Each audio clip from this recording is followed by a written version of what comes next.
Matt and Luke's Sci-Fi Sanctuary.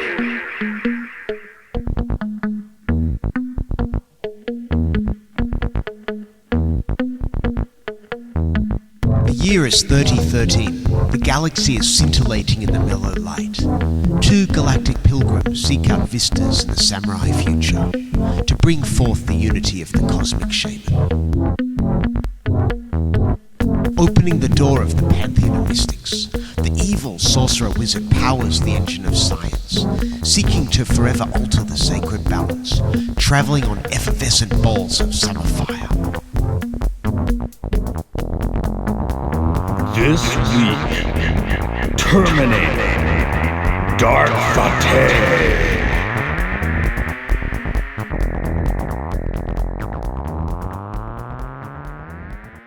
In the year 2019, we're gonna go see a movie. That's right. It's time to find out about the dark fate of the Terminator franchise with Terminator, Dark Fate. It's not a good sign when they have to put dark in the title, is it? It's Like, no, trust us, this one is serious. This is our second one in a row with dark in the title. Yeah, I know. But 2019 movies are dark, I guess. But they kind of weren't. The thing lately has been like the colourful getting over the dark. Yeah. So, but it takes a few years for trends to completely reverse themselves, which we're about to see what's going to happen in this movie because we don't quite know yet. But this is Matt. This is Luke. Welcome to our Sci-Fi Sanctuary. Yes, and we're off to the movies today. We are about to go see Dark Fate, and then we'll get back to you after we've seen it.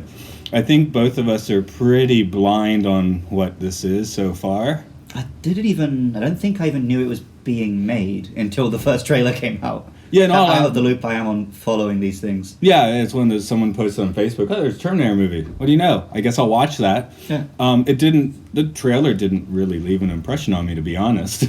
I think I have seen one trailer, and it just looked like 2019 action sci-fi movie trailer. Yes, that's probably what I saw.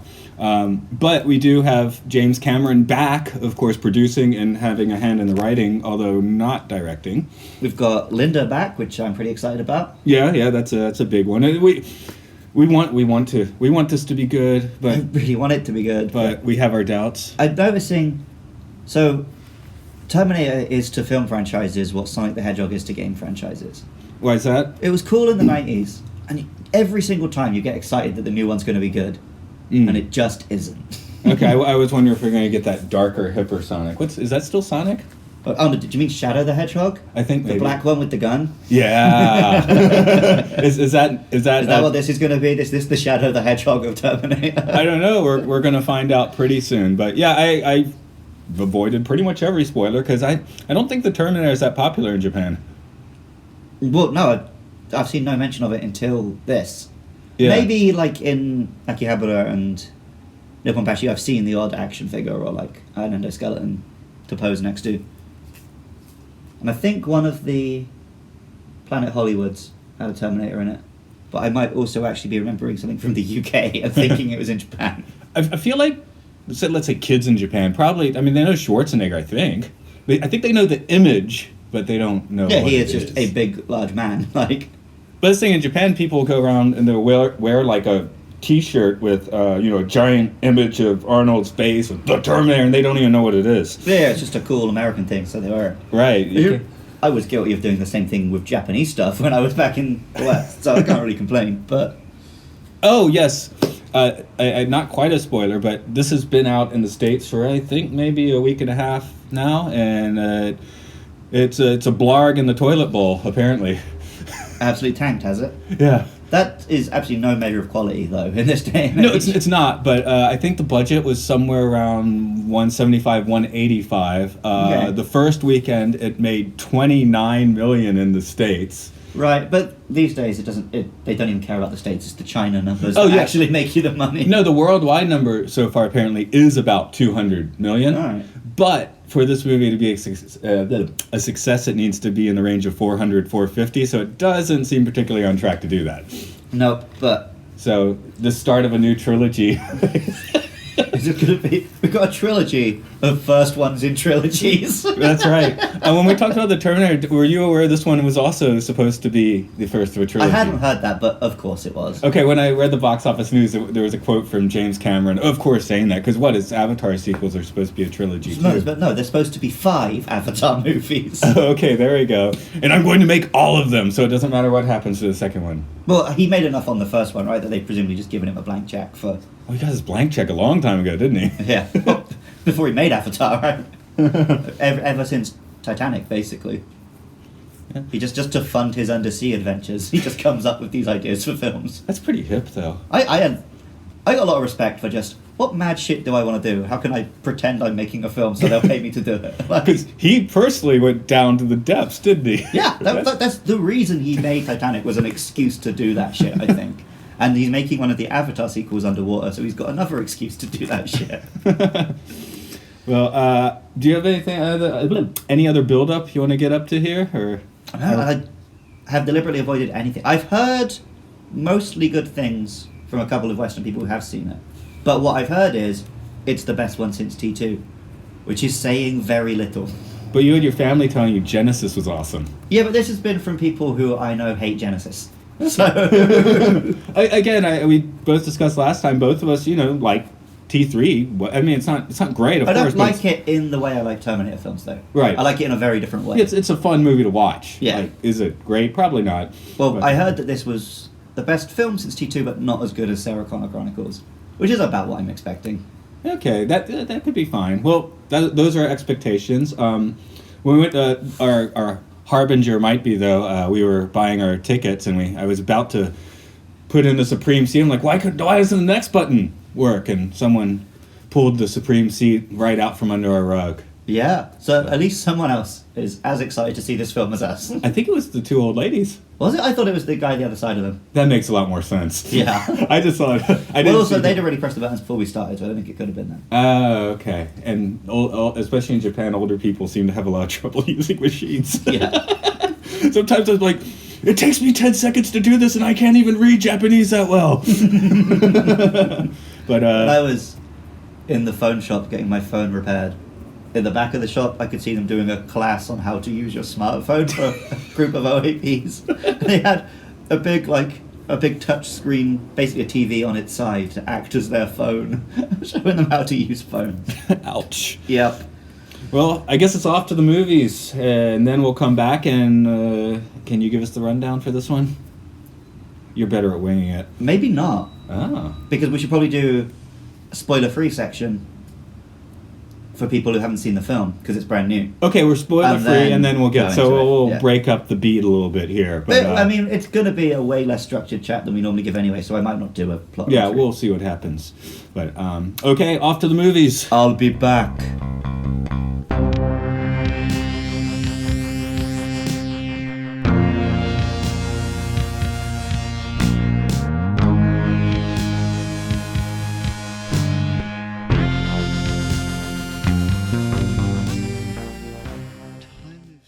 We're back. We've been terminated.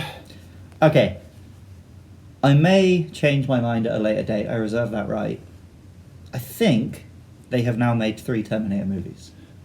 I'll give 3 Terminator movies. Time does tell. I have a few. I was trying to just keep an eye for reservations I might have, and I have 3. We could get straight to that, or how about a little more general on the movie first? Well, we should explain what we're going to do. So we're going to talk about, in very vague terms, the movie qualitatively, whether we thought it was good, da-da-da-da-da. Then, in a second section, we are going to talk about the themes of the movie. It'll be vaguely spoilerific, so if you want to skip that, you can. And then for the third part, we're just going to straight up talk about moments and stuff from the film, so if you're avoiding spoilers, then definitely skip that part. But we're a week behind the rest of the world, so chances are people listening to this have seen the film, right? Yeah. And also, this is going to be coming out in like a week and a half's time as well, so fuck it. I mean, if you decide to listen to a Terminator Dark Fate podcast without seeing it at this point, I mean, hey, we're giving you like probably 5 to 10 minutes here of gray area. Yeah. So why don't you go first? Give me your thoughts. Okay, so I was thinking about it on the way out of the cinema. I think there are 4 things which make a Terminator film. And until now, the only ones which had it were the first two, and maybe this one. Okay. First one, F-bombs. Oh, yeah, I definitely noticed that. That was wonderful. Yeah, there's a lot of fucks in this film. I like that. I mean, you just totally, just, you know, like Linda Hamilton just like, fucking grumpy grandma. I love that. That was great. Like, there's a specific one which I want to bring up, probably not till the third part, but which I love. Okay, so F-bombs. Second one is Linda Hamilton. Yes. She is very good in this film. Yeah, you kind as of... she was in the first two. Like, I feel like, what has she done since Terminators? I'm sure she's done things, but yeah, I don't know. Maybe she's a stage actor. I don't know at this point. I feel she's not on the radar. No. But she is... I could tell you one thing she did. Shit King Kong sequel. She's in... Which one is it? King Kong Lives? What date is that? I think that was between T1 and T2. Yeah, I was about to say, that was quite a while ago. But, yeah, she's in that. Because, I mean... And I love King Kong, so eventually that's going to end up on the podcast when we've exhausted all the good ones. There were some good King Kongs too, but yeah, that's why it's not going to be the first. Maybe it will be the first one we do. Fuck it. Yeah. I hope she's been doing some nice work in the past 20 to 30 years, but she's been has off, TV roles. Yeah, okay, she's been off the cultural radar basically, right? So I think in general people don't know what to expect, but yeah, she's real good in here. Yeah, very good, and yeah, the progression of the character over these three films is great. And definitely not. I mean, I think you might have been expecting some, but it takes a few interesting twists. Give me number 3. Okay, so it was swearing. Well, specifically the F word, Linda. The nature of the violence. Okay. The violence in good Terminator films has physical weight to it. Mm. You know, a lot of, especially these days, with the amount of CGI you use, and shit just kind of floats and. There was still some There was floating. a little, but a lot less. Yeah. Like Genesis, especially, felt like an Avengers film in a lot of its violence. And that actually is going to kind of dovetail into one of my 3 points why it might not date, but I'll save that for a moment. Yeah, but just generally. Well, and I'll wrap into violence as well. Gore. Okay, Like, I wanted to ask you: blood. Is it Terminator 1 gore, or is it just on a Terminator 2 level? It's about Terminator 2 level, but That's how I still feel. better than like a 3 or the other sequels. Particularly, no, I won't say anything spoilery. But yeah, there was some blood, and I guess if I want to wrap up this as one of my 3 points, weight. Yeah. In that action has weight, characters actually make choices, and that's what moves the plot forward. So it has weight. That in certainly helps. sense. I was thinking this one does go a little past. Just one more on the gore. We go a little past T2 because T2 just had like fried cheese gore, right? Yeah. This did go a little past fried. there's some good It didn't blood go and all the stuff. way to No. eye dissection gore the first one. But again, it's like this is an action film, whereas T1 is on the border of like horror, thriller, and action. right. Okay, so we got fuck, Linda. Point 1 is swearing. Point 2 is Linda Hamilton. Point 3 is weight. Okay, point 4, and we talked about this in the Terminator 1 thing. I think this film was about something. Oh yeah, definitely had a little more to say. Terminator 1 was about something. Terminator 2 was about something. Terminator 3 was about Arnold Schwarzenegger's career ending. It wasn't a movie, it was a 90-minute The Roast of Schwarzenegger. Salvation was... You know, on YouTube you see fan films by budding effects artists. Mick G? Is it Mick G? Yeah, it was someone... McGee saw the future scenes in the other Terminator films. He wanted to make a YouTube video, and somehow he got the budget to make it a film. And then Genesis was about dollar bills.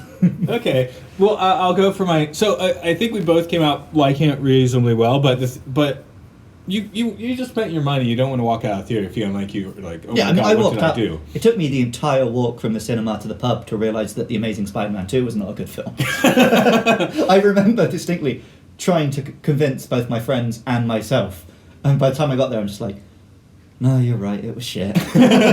So I don't think it's shit now, but here's the 3 things. The first one, going back to Terminator Salvation, I feel like the inspiration for the future scenes in this movie was the original Terminator, but they look like Salvation, and that bothered me. That is... But T2 even T2 didn't quite capture that future spirit that the first one I had. felt it's like a whole lot closer though. Oh, I'll tell you what I think might be a big problem, and this originated with T2.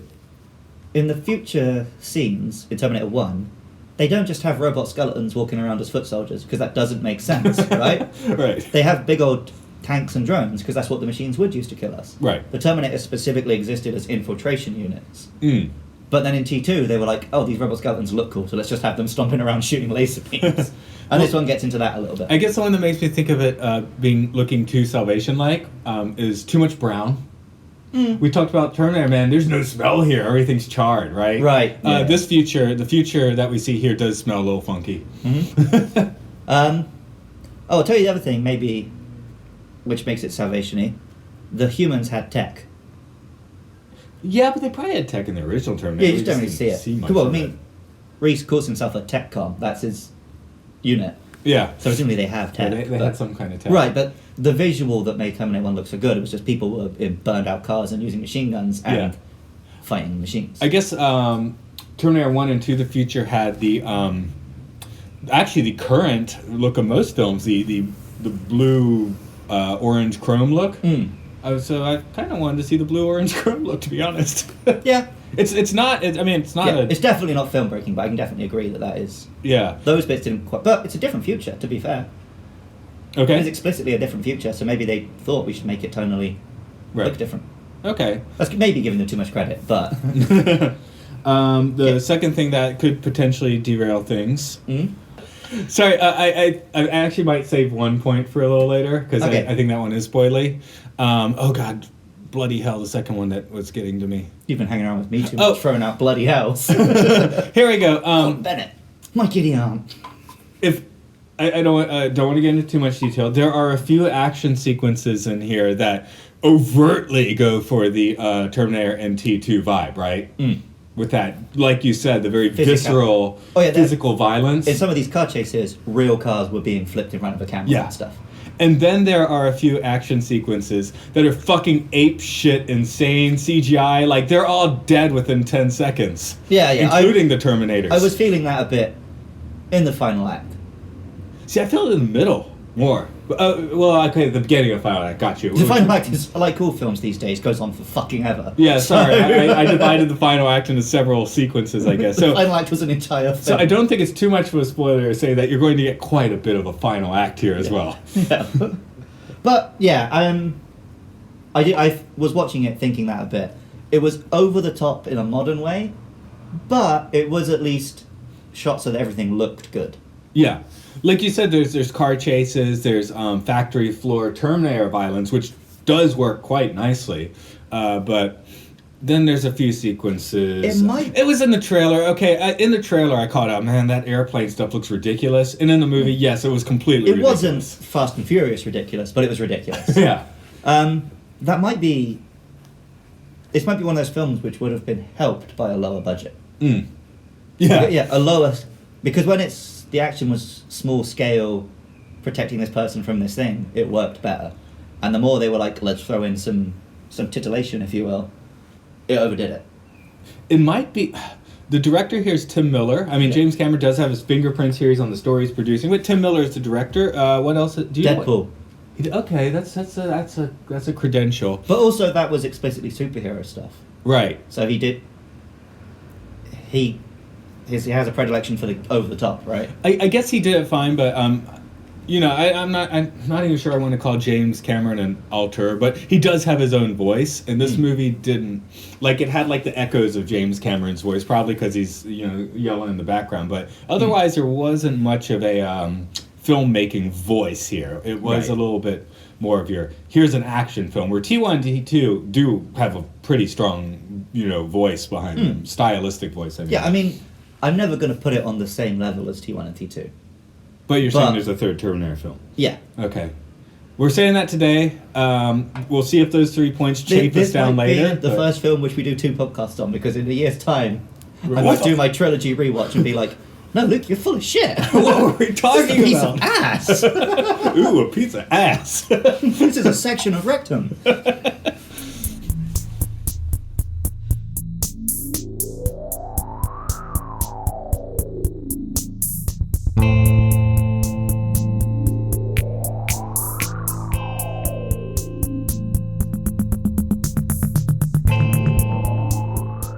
Andrew freaked out when I called Matty a cunt at work the other day. I think you should leave that in. Yeah, that's how we introduce this. So we talked a little bit like, are we going to put the plot summary here? I'm not going to do it because I can't like think off the top of my head that strongly. So we've gone for no. It's a new film. You probably just watched it, and I guess you could do this for any episode we do, but you could always just go to Wikipedia. Yeah, but I think often doing the little plot summary helps us in our head remember the film, what we're going to talk about. Exactly. Whereas we've literally just walked out of the theatre. Yeah, I'm not going to say we're going to stop doing it. I'm just saying this is the special show we don't do it for. So general themes we're going for. Okay, so I talked before about how this one... So Terminator 1 is about the fears of pregnancy. Terminator 2 is about postpartum depression. Right? She's separated from John. She's depressed about it. Thematic crux of Terminator 2. And I was thinking before this one, what can it be about? Is it going to be about a mother separated from her child? Is it going to be about, your children growing up? And it was about something which I didn't think about because I'm a dude.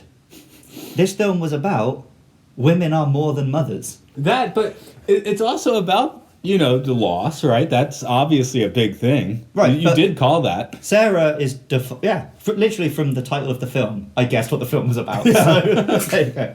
Well, it's not rocket science, it's a Terminator movie. But yeah, so Sarah is, and has been since Terminator 1, defined by being John's mother, right? And in this film, she's like, why do I exist without John? And she assumes that Danny is going to be the mother of son of John. Doesn't even occur to her that Danny could just actually be the savior of the world. She doesn't need to create a dude to be the savior of the world. I mean, it's like they build up to the reveal, but as soon as I'm from 2042, it's pretty clear because it's not that far away, right? Yeah, it's like, well, that works out for Danny if you're about 40 years old, right? Yep. But yeah, I wonder if James Cameron could have come up with this idea. He is here, but... Right, but he made 2 Terminator films about a female lead and made them about being a mother, because that was how he thought about making a film about a female lead. People didn't think about it in the 80s, though. I mean, in general. Tell me a movie that, let's put in quotation, progressive, from the 80s or 90s. You massively put me on the spot. Okay. I mean, an action film. Let's keep it... Okay, Aliens, also with James and his ex-wife. Oh, okay, yeah. It's totally about motherhood. That was a shit statement. It's about rape. That's what it's about, so... There's a pause I will not edit. Yeah. Just put in the sound of cogs turning, like... Okay, I'm going to bring out my third reservation now. Okay. I think it's a cool theme. And generally, it's done well. But the third thing that rubbed me a little bit about this movie is the theme's fine. Donnie does it for herself. Grace comes back. She's Kyle Reese-in. It's cool. Mm-hmm. So what they're doing is cool. I like the story. And I hope that holds up. What I'm not sure is going to hold up is the same as those Infinity War and Endgame women do it together sequences. Okay, Boomer. Stylistically, they're kind of pushing it a little hard in spots where I don't need to. It's pretty obvious. It's like, I didn't... Right, I'll tell you why I didn't catch it in this, but I did in Endgame. These are the characters in this film, and they do things. Mm. Whereas in Endgame, you had a very wide cast of characters, and it funneled the female ones into this, like, over the top. Look, we have female Avengers shot. I guess it was certain lines and just certain lingering of frames. What the character's doing makes sense. I like Donnie. She's cool, Right. I feel, at least having watched the movie an hour ago, that Grace stands perfectly toe-to-toe with Kyle Reese as a screwed-up, broken person coming to the past. Yeah. Oh, definitely. She softened more quickly than Kyle did. But also, people are different, right? Yeah. I guess it's just there's like weird agendas that you notice, and I noticed it. Right, in but Avengers, I think the difference here. is this film explicitly was about that, right? Yeah, like Terminator series has always been extremely fucking feminist, right? So it's not like they shoehorned it in. Like I said, those first 2 films were very clearly about something, and this is about this. Yeah, well, whereas Avengers is about a purple guy who kills people, and they were like. and it had female characters and did them well, and that was fine. And then they shoehorned in that shot because they don't understand subtlety. I guess I'm talking about editing and things. It's like the actors were real good. Like you said, the character motivations are very clear and it works. It's just little stylistic things about how they linger the camera or things like that reminded me of sort of the things they were doing in Endgame. So yeah, well, it's just, once you've noticed this thing just keeps cropping up in movies, you're like, huh? I guess the difference is, I don't know if that... I'm not saying you're wrong. I'm saying I don't know if it's a bad thing. Like, if that's the film, they're making a film about that, more power to them. Yeah. I just feel like if they dialed that back a little bit, like the real message would have stayed, the performances would have been good, and it would have actually carried more weight that way because they weren't like, just flaunting it in your face. Perhaps. There's... I feel like we live in the post-subtlety era, though, so... Yeah, the message itself is spot on. I guess it's the delivery system right now is a little bit harsh. Yes. And maybe it needs to be harsh at this moment. That may be the thing. But that's the thing I'm saying in 5 years when I look back, it's like, man, why couldn't they just let them do their thing and let it stand on that term and what you know? But again, I didn't even notice this until you bring it up. So maybe you're more attuned to it than I am. Yeah, I don't know. Let's get to the next point anyway, because I think we're running a dead horse in here. Yeah. Just because of the person I am and the people I like to argue with, you will never convince me that's a bad thing. No, it's not. Even if you're right, I'm too stubborn to back down. No, and I feel like so far on this podcast, that's the most bullheaded. I feel like I'm being bullheaded almost saying it, right? Yeah. But it's like, no, the message is fine. I think it's awesome that, you are the one that's going to do this, right? Oh, yeah. I see what you're saying. You're not saying that, I can't believe they've injected feminism into my sci-fi franchise. Yeah, I just feel SJWs. You're saying, you don't think they did it as well as they could have done. Yeah. Which is a very valid criticism. Let me put my musician, a little bit of musician in here. I practice these Bach cello suites, right? If I am too focused and playing it too hard, it sounds like crap. I don't think this movie is crap, by the way, but doing it too hard makes it worse. So I feel like if they had pulled it back just a little bit, it would have resonated the message better. You would have felt it instead of have it bonk bonk on the head. Okay, that's fair. Let me give you the opposite angle. I spend a lot of time on the internet because I'm an idiot and I don't care about my own mental health. And you always see these tweets, right, where Donald Trump says something stupid like he does, and someone quote tweets him, and they give it like, "Oh, Mr. President, I think you'll find that da-da-da, you lily muffin cum bungler," and it's like, just call him a cunt and move on. Sometimes trying to be too clever and subtle, that's not what we need at the moment. You just need to say, men, shut the fuck up. Donald Trump, go to prison. Hillary Clinton, maybe also go to prison. Well, that's just not pressing the button hard enough, right? Right, yeah. Sometimes you need to press the button pretty fucking hard. So T1, okay, let's just keep it just for one more minute on the feminist angle. I think T1 didn't press the button hard enough. T2 actually got it about right. Yes. And this T3, this new Terminator movie. Yeah, anyway. I am DTF TDF. Anyway, so maybe if T1's a little too light, this one's pushing it a little too hard.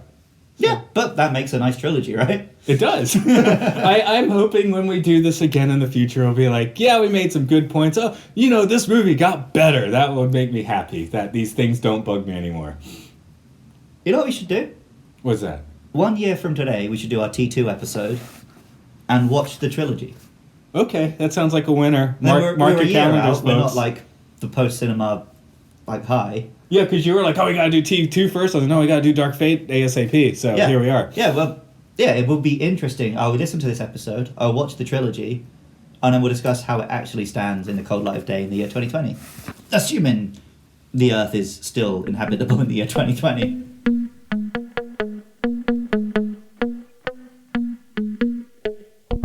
Coming November 2020. Judgment Day. Fuck fate. That was the line which I very much enjoyed in this film. So I've got the No Fate Terminator 2 tattoo on one shoulder, right? I'm genuinely considering just getting Fuck Fate on the other shoulder. Give it that year. Oh, of course. But go for it. My rule has always been any tattoo idea, I wait at least 1 year from the day I come up with it. That sounds reasonable. It's on you for life, right? You should give it some thought. Funny people did that before they had kids. No, I'm not getting the tattoos. I go into onsens too often.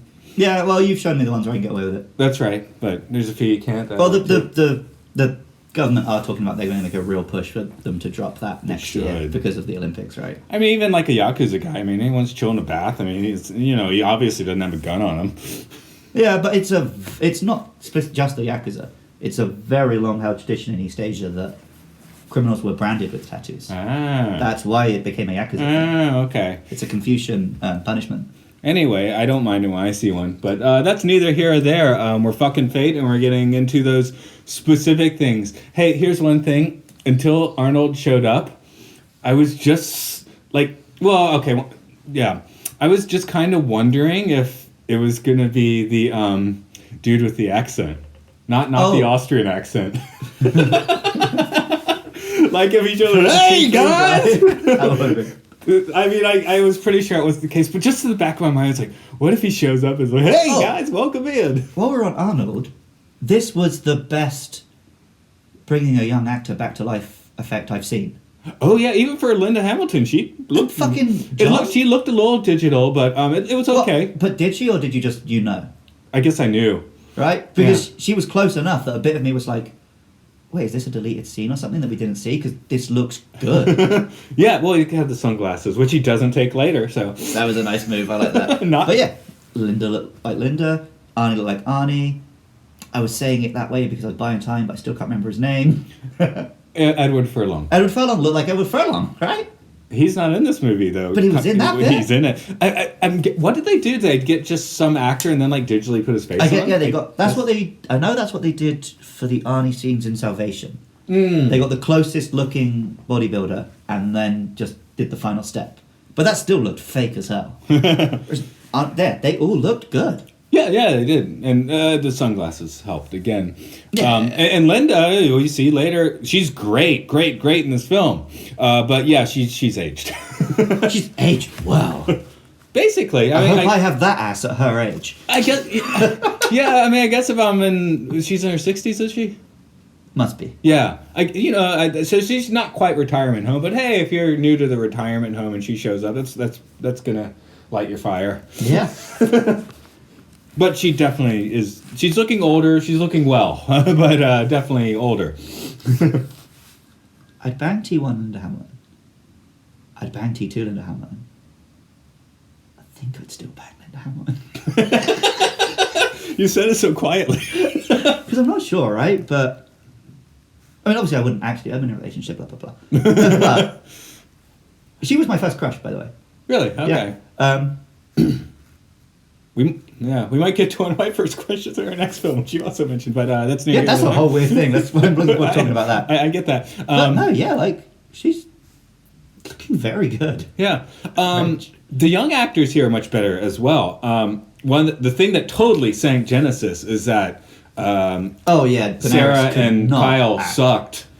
Kyle didn't suck. He was nothing. He was nothing. I didn't feel any emotion anytime he was on screen. Where Grace in this movie does bring, like you said, Kyle's a broken man. Grace is not quite as broken. No, she's a different kind of messed up. She's a different kind of messed up. Which is also one thing that this film did, which none of the other sequels did.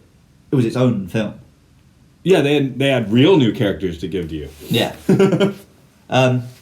Yeah, Dani was very good. Like, you could see the fire in her, but she wasn't that person yet, but you could see how she'd become it, and then she went on a character growth. She started off Scream Queen, but it didn't take long to get out of that and start seeing some, like, tactical thoughts. Even in, like, her Terminator coming after her, we saw her in the factory as, like, she's the one who represents the workers. She's, like, already a bit of a leader. Yeah, that's a good point. So, but she very quickly, like, Sarah in the original Terminator... It wasn't until the her tactics don't come until like the last 3 minutes with the Terminator, where Donnie is very quickly coming in with the tactics. when it's like, no, we can't save her, she stands up straight up and says, no, this is the tactic to do, we're going to do it. Again, I think you're forgetting that is the start of the third act. It's just a long fucking third act. So, what kind of drapes do you have in your apartment, man? The ones that came with it. Yeah? Lame cream ones. You think we could do better? Definitely. I'll get Arnie on the phone. I loved that. That was good. His extended monologue about drapes was wonderful. Yeah, the way they brought Schwarzenegger in was better than I expected. Much better in Genesis. Oh, yeah. But, like, I don't even remember how they brought him in Genesis, where I'm pretty sure... He was just a T2 style sent back to protect him one. Okay, I'm pretty sure I'm not going to forget how he shows up in this film. Right, but also that... I thought, oh, okay, here we go, another reprogrammed Terminator. Which is what T3 did, it's what Genesis did. No, this is a Terminator who completed his mission and was free. The program is terminated. Yeah, So he killed John, so he's completed that mission. Sarah's killed Skynet, so he doesn't have to worry about Skynet. So he literally says, you set me free. Which is brilliant. Like, killing your child set me free. Yeah, but it was good. It was a good character, well written. Well, here's the thing. That's a weird ethical, like when Sarah's like, okay, I'm glad you're on this mission. After I'm going to kill you. That makes perfect sense. Yeah, and he even says, I understand. Of course he understands, but it's a kind of a weird ethical dilemma that doesn't show up. I don't feel like I've seen that in too many films. But he didn't choose to kill John. No, he's programmed Only the events after that he chose, right? Right. So is he a good person? He completed his programming. He started to... He's like, okay, here... like that. What does the Terminator do when he's completed his mission? Well, he said he stumbled across his family and was like, oh, I could help here. Yeah, I'll do that. It gives me a purpose. Yeah. Getting back to my point too, I guess it's the feminism's cool, but some of the family smashing in this movie seems a little raw. Like, he's like, our relationship is not physical, which of course it's not, it's a Terminator, but... Right. Well, we saw in T1 Terminators have doms. Yeah, but they also mention he weighs 400 pounds. Well, I mean, he's not going on top.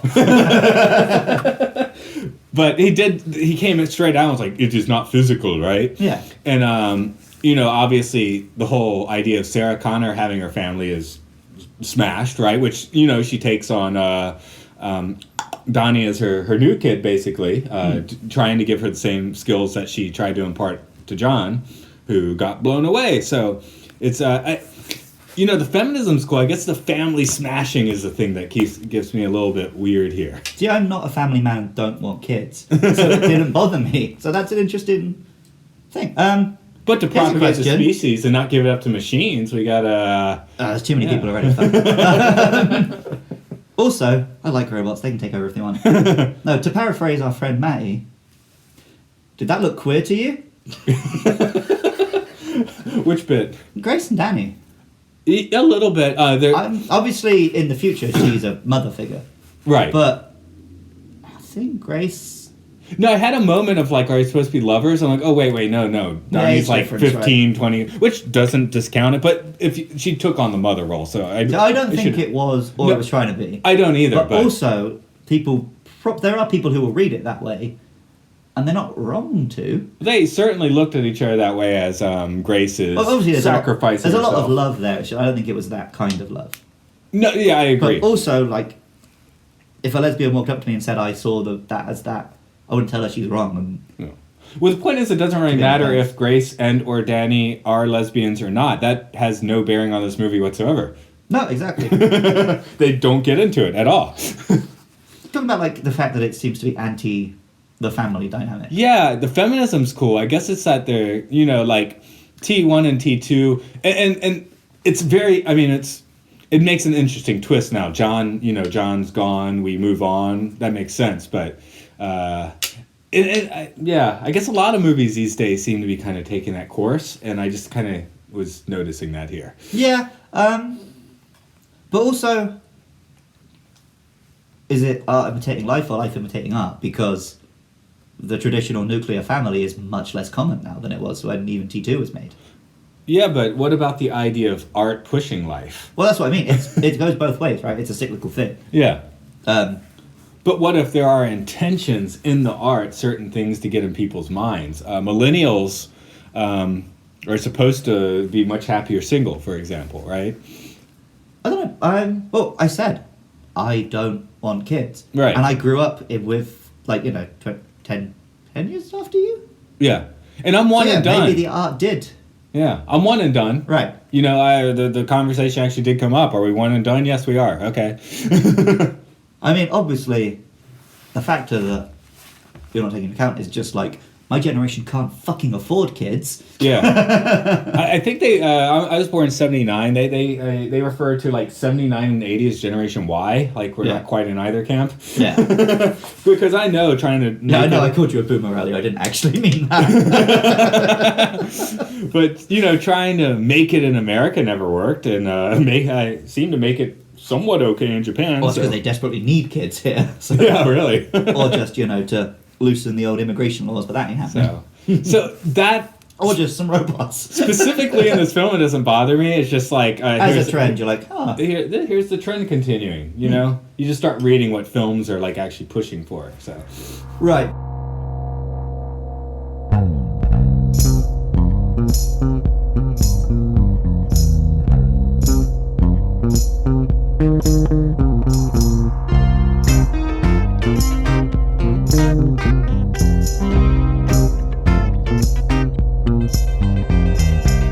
We may or may not have hit the podcasting wall, but I think you have a few more points we're going to get to. But first, to go back on what you were just saying, imagine you watched a film tomorrow and it really pushed the importance of, like, the 5-person nuclear family.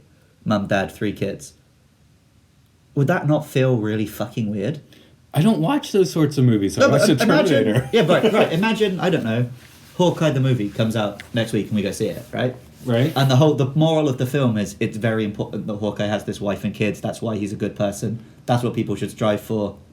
That's not what makes him a good person, though. That's what makes him, move, grow in life. But let's just say that was a very important plot point and it was hammered home. That would feel quaint and outdated, right? But they did that in the 50s, right? Do you mean they did that? Yeah, that's what I mean. Yeah. I'm now they're saying doing this, right?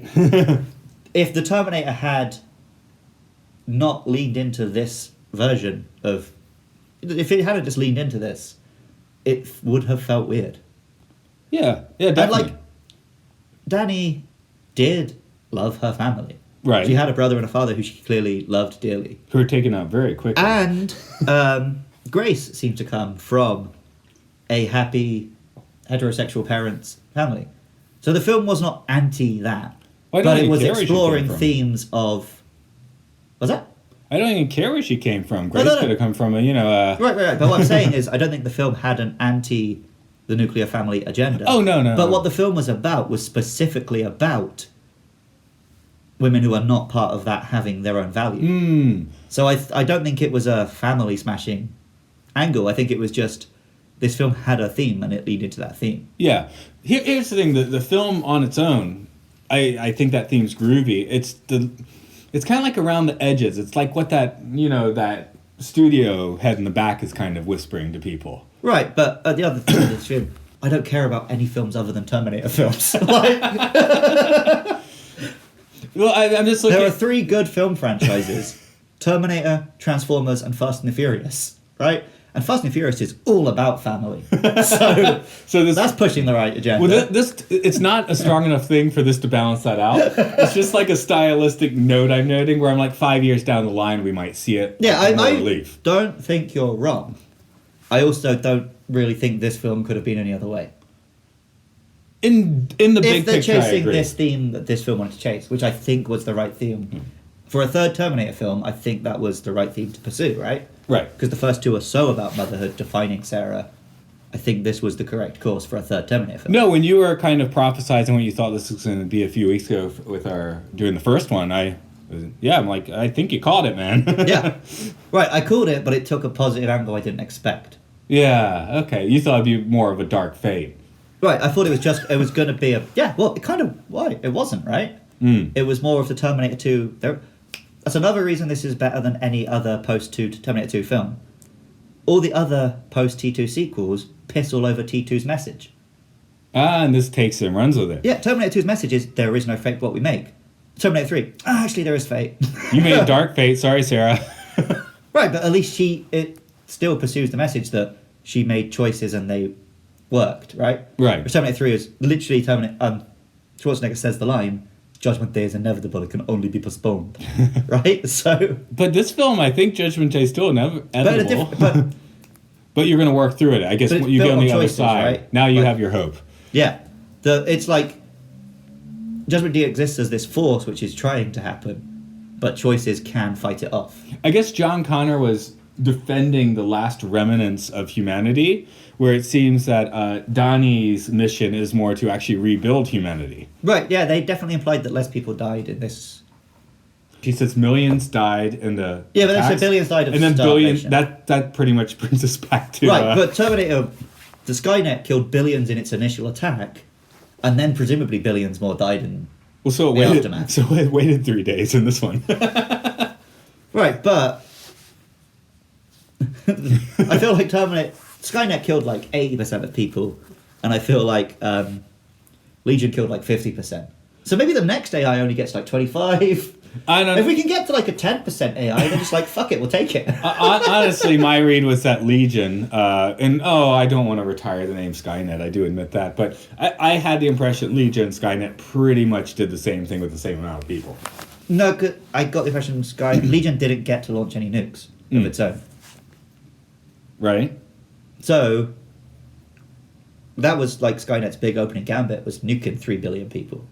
Because Legion didn't get that step, I feel like it killed about 3 billion people Oh, less. so it's like a progression. Yeah, it Okay. killed a bit less than Skynet did. You might be right. So we defeat Legion, they'll build, Genesis, and that'll kill... Oh, that only kills like 2 billion. And then we defeat Genesis, and we get, the Saturn, No, and that only for kills... Like, Dreamcast. no, Saturn comes first. Oh, you're... The Saturn kills like 1 billion, and then Dreamcast only kills like 500 million? And there's Fuck never it. another Sega system. Well, yeah, because they get to Dreamcast, and at that point, they're like, that'll do. Then we killed that many people, let's stop fucking around with time. So Sega's corporate... So the Terminator films are just... I already said that it was Sonic, right? How has this happened? And I was trying to tie in conspiracy theories with the trends of family smashing. Yeah, see, I shut you down on that one because I know there's a lot of fucking dudes who believe that. So They I believe really it too don't- hard. I'm just looking at it, right? I don't really believe it, but it is something to note. So the big difference between conspiracy theorists and just noticing the shit things in the world is believing that anyone is in control. Well, I'm not gonna act on. I'm not gonna get No, pissed but at anyone. conspiracy theorists So, think, oh, well, there must be some cabal behind this, right? maybe there is. No, people are just fucking stupid. Like, it's just trends and accidents, right? Could be a stupid cabal. Like, the reason people swarm to conspiracy theories is because they've lost faith in the things you have faith in, right? They're not religious, they don't really believe in the system, but they need to believe that something is in control of the world. Eventually, you get to the point, though. The best thing to believe is nothing. Right. You know the things you know, and you don't know anything else. Right, and I think that's a good approach. I'm not quite as hard as you, because I do have some moral beliefs. But maybe, like you say, I've never been to space. The Earth might be flat. I don't care either way. It doesn't really matter. If to make my decisions it is easier to assume the Earth is round, I will. The Terminator films are not affected by My the shape of girlfriend the lives. Earth. My girlfriend lives on the other side of the world, right? So to take into time differences, I have to assume the world is round. When I go hiking, I'm only dealing in a small number of meters, right? So maybe it's round, maybe it's flat. Where's a giant mountain in the center? You see, so it. Keeps, Oh, we're on the slopes of the mountain. yeah, so part So of it's it's in kind of like darkness. it's flat. Kind of. We could unify flat earthers and people who are married to the bull. Let me get back to I don't believe in I don't know anything. what the point we were making anymore. We're saying that it doesn't matter if the Earth is round or flat. The Terminator series is unaffected. Also, there's no central cabal pushing the feminist agenda. It's just happening. Right. Also, something Terminator gets right. You know what the real enemy is? Fucking algorithms.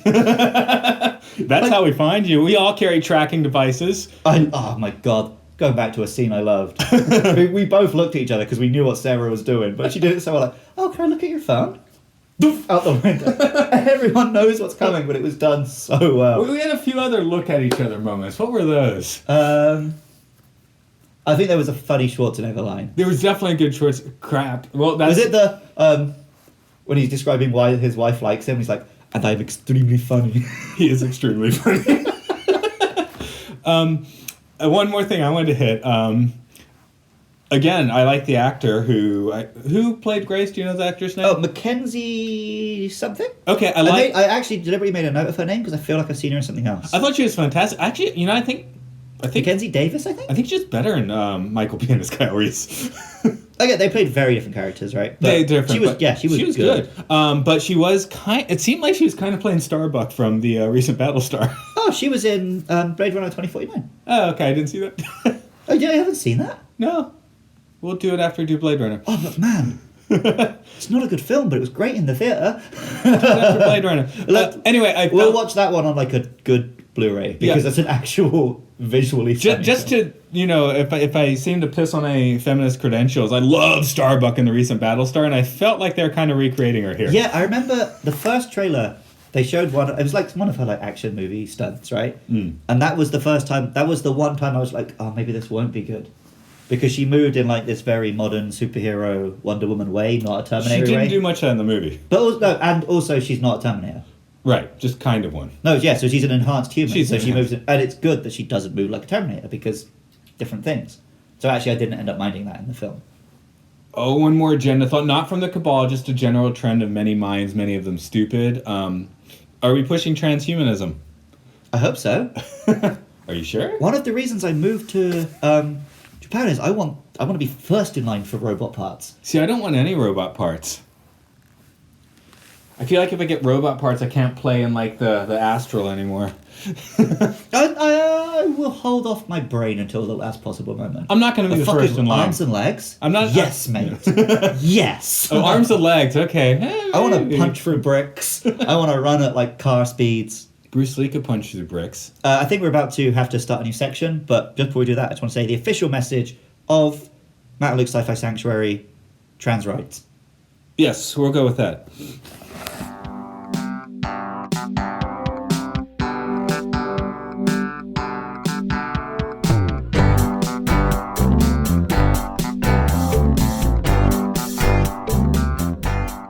The computer has been deceiving us today, and we're recording shorter segments, but here's another segment. Maybe Matt will edit it so that it doesn't seem that way. Probably he won't. No, I like putting the music in between the segments. That's cool. So another reason this is a better Terminator sequel than 3 Salvation of Genesis. Most likely. So since Terminator came out, it came true. The hunter-killers exist. Yeah.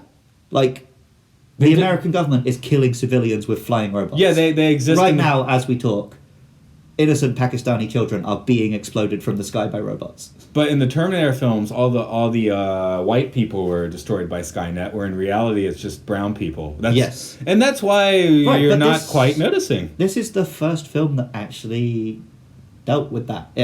The Terminator used drones to kill them. Yeah. Yeah, we had all the border sequences too. How could you possibly make Terminator sequels without fucking drones? Right? Like, that's like at the start of this podcast when I was like, surely we're going to make an I'll be back joke now. Because how could you not? Right, how can you make a Terminator? Even the shit RoboCop remake got that right. If you're making a film about the dangers of like robots in war and law enforcement, it's real, man. Like, yeah, because they got the drones chasing them over the border and all that. There's modern Terminators to help the future Terminator.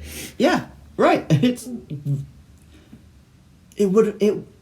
boggles the mind that someone thought to make a Terminator film and not include that. Right? Well, which shows that the previous Terminator films were made because this franchise brings in dollars. Put Schwarzenegger in some sunglasses, throw some explosions in, and we will get some dollars, right? Whereas it seems we didn't get dollars with this one. Although the world... Ironically, because they didn't chase that, they chased the actual point of Terminator films. So... I hope this film's really unsuccessful. Just so that I can really fucking die on the hill of this being the only good sequel. I want to physically fist fight a Terminator Salvation fan. If you have a challenge, please send it to our Twitter, which I don't read. I will face you in a steel cage. What if it's a Terminator that wants to face you? I'll get my robot arms and legs first. Okay, in the Darth Vader helmet, get that. If Schwarzenegger wants to beat me to death in a steel cage, I'm happy to die that way.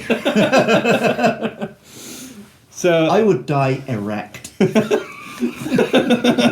would you start the fight that way? Probably. Would you fight a man who was erect? I feel like that's like a secret weapon, right? Come on, let's do it! You get into a fight with a dude, right? He's coming at you like, I don't know if I can win this fight. What's my secret weapon? You point at your crotch. You are rock hard. He freaks out. You take him out. That's for the next Terminator film. That's what the Terminator, that's their new development. The next sequel, Sarah Connor, feeling guilty for the death of Carl, builds a Terminator that can have sex and delivers it to the wife. Ouch! I am fully functional. That's a family we need to smash.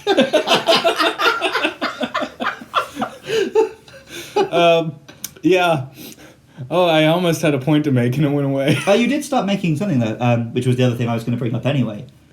All the border stuff and the Mexico stuff. Yeah, that's topical. Again, you just wonder, it was cool, and I liked it actually, but I still feel like someone way in the back was like, put this in there. Yeah, but I think that person was Cameron. Maybe. Because T1 and T2 had a big Sarah hangs out in Mexico element, right? Yeah. But it didn't come out of nowhere. And if that was already kind of a theme, to make a sequel and not address it would have said a lot by omission, right? Yeah. I'm glad they gave us the Spanish and English. Oh, I remember the other too. we both laughed and looked at each other moment. Oh, give it to me. Where do you keep the prisoners? They're called detainees! It's the same thing! This is a character who's seen camps, right? She knows what she's looking at. America is holding people in interrogation. She's looking at a Terminator spike through her face, right. actually.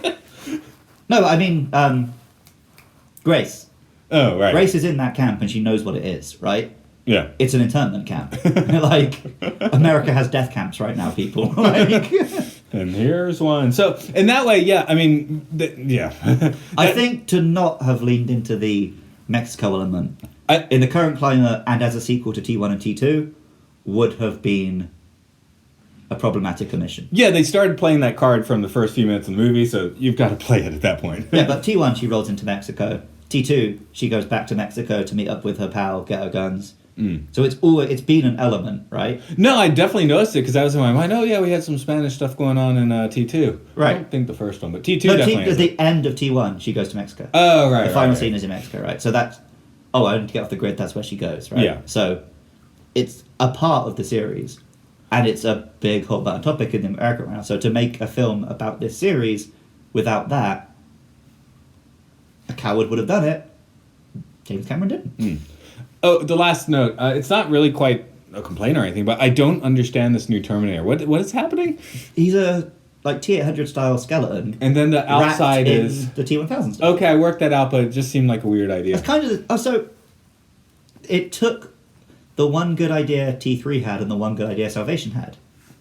T3, the Terminator was the endoskeleton wrapped in liquid metal, and that's what they took for the Terminator in this. Terminator Salvation.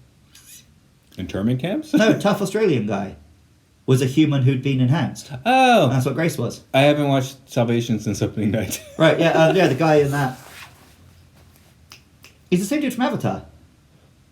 Oh, Sam Worthington. Yeah, and I don't know his he did fucking Clash of the character name Titans, was. and then he Yeah, dropped yeah. off the face of the earth, I guess. He did the biggest film ever. It was like, oh, I'm a star now. So he tried to do another film. It's like, oh, I'm actually not. He did like 5 of those. Yeah, I think there was sequels I didn't see. I heard the way to watch Clash of the Titans is to put some metal albums on an iPad, go to the film with your headphones in, and just watch it as a music video. I've only seen the one from like 1980 anyway.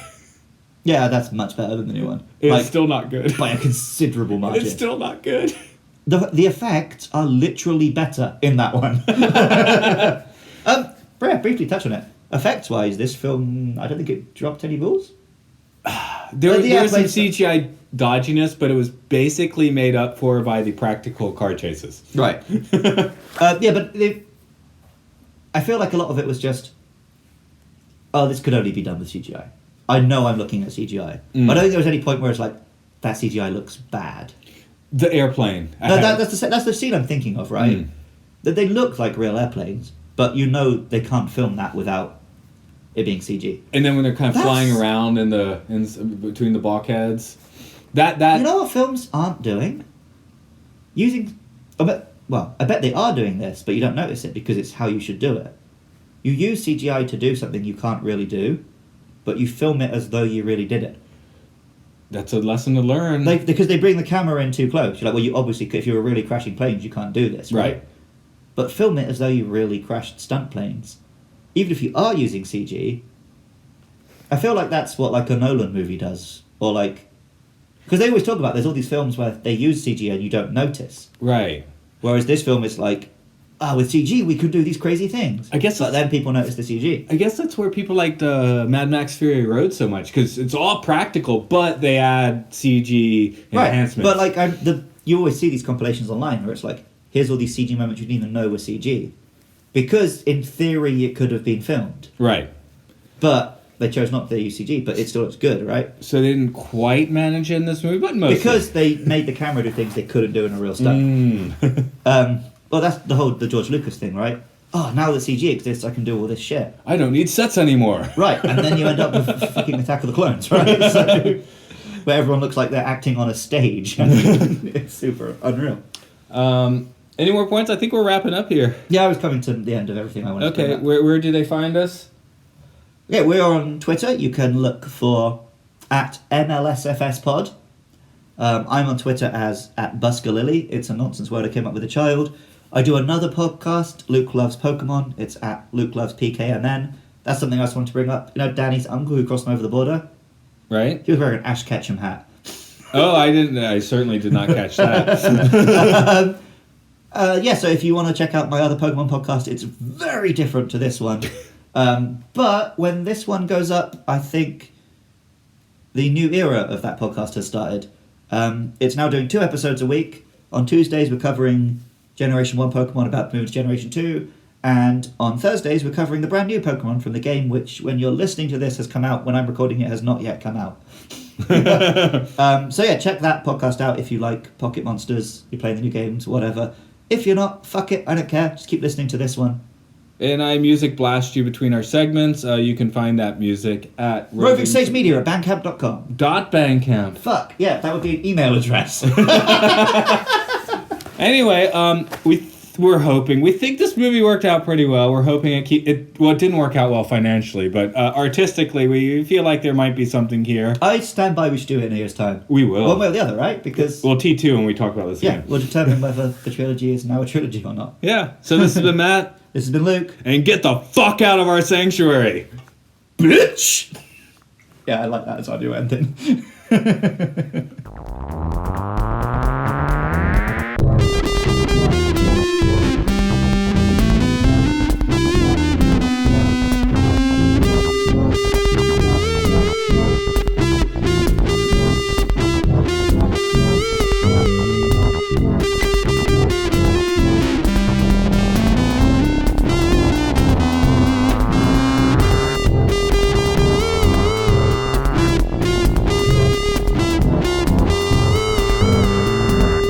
Next week, Metropolis.